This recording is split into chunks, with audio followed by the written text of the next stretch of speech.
আমি হাত জোর করে বলছি, আমার দলের কেউ যদি কোনো অন্যায় করে থাকে, আমি হাত জোর করে আপনাদের কাছে মমতা ব্যানার্জির একজন সৈনিক হিসেবে ক্ষমা চাইছি যদি আমার দলের কেউ কোনো অন্যায় করে।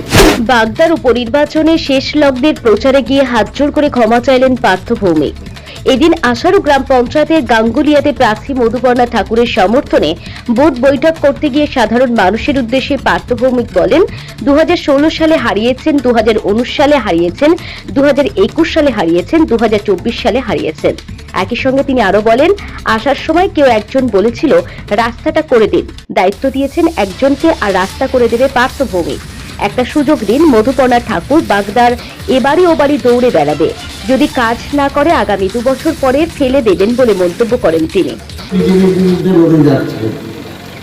এবং লড়ে যাচ্ছেন বলেই বাংলার মানুষ এবার 29টা সিটকে মমতা ব্যানার্জিকে জয়ী করেছে, আর 3টে সিট আমরা অল্পের জন্য হেরে গেছি।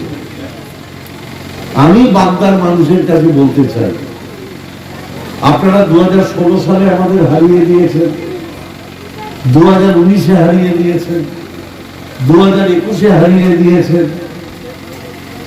2024-এ হারিয়ে দিয়েছেন। আমি যখন আসছিলাম এক ভদ্রলোক বললো, দাদা রাস্তাটা আমাকে করে দিন।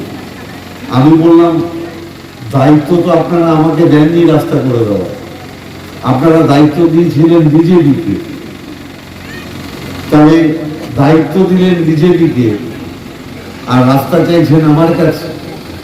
আমাকে একবার দায়িত্ব দিন, দেখুন আমি কাজ করতে পারি কিনা। বাবা সংসার সামলাতো, বাবা মারা গেছে, তা বাবা মারা যাওয়ার পর বাদবাকি সবাই পরিবারের লোক ঠিক করলো যে এবার বড় ভাই সংসার চালাবে। বাড়িতে একদিন রেশন আসেনি, বৌদিকে দেওরকে বলছে কি হলো রেশন আসেনি কেন? বললো বৌদি দায়িত্ব তো দিয়েছো দাদাকে, তা রেশন আসলো কি আসলো না তার দায়িত্ব আমি না বোঝাই, দাদা নেবে, দাদাকে জিজ্ঞেস করে। ঠিক তেমনি আপনারা দায়িত্ব দিলেন বিজেপিকে আর রাস্তা চাইছেন পার্থ ভৌমিকদের কাছে, তাহলে কি করে হবে? আমার ছোট বোন মেয়ের মতো, মাত্র 25 বছর, 22-24 দিনের বয়স, দৌড়ে বেড়াবে বাচ্চা, এবারই ওবারই দৌড়ে বেড়াবে। আমি দায়িত্ব নিয়ে বলছি, দয়া করে একবার কাজের সুযোগ দিন, দয়া করে একবার কাজের সুযোগ দিন। আমি হাত জোর করে বলছি, আমার দলের কেউ যদি কোনো অন্যায় করে থাকে, আমি হাত জোর করে আপনাদের কাছে মমতা ব্যানার্জির একজন সৈনিক হিসেবে ক্ষমা চাইছি যদি আমার দলের কেউ কোনো অন্যায় করে থাকে। কিন্তু পার্থ ভৌমিক অন্যায় করলে তার শাস্তিটা দয়া করে মমতা ব্যানার্জিকে দেবেন না।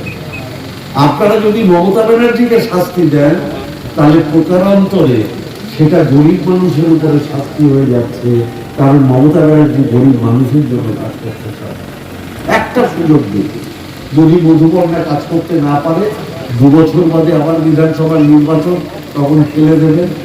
কিন্তু একটা বার কি আমরা সুযোগ পেতে পারি না? পাবো একবার সুযোগ, দাদারা দেবে না, কেউ বলছে না দেবে, দাদা পাবো একবার সুযোগ, পাবো একবার, দয়া করে সুযোগ দিন। আমরা দায়িত্ব নিয়ে বলছি, মমতা ব্যানার্জির নেতৃত্বে মধুপর্ণা আপনাদের এলাকার কাজ করবে, আমরা সঙ্গে থাকবো। ভালো থাকবেন সবাই, নমস্কার।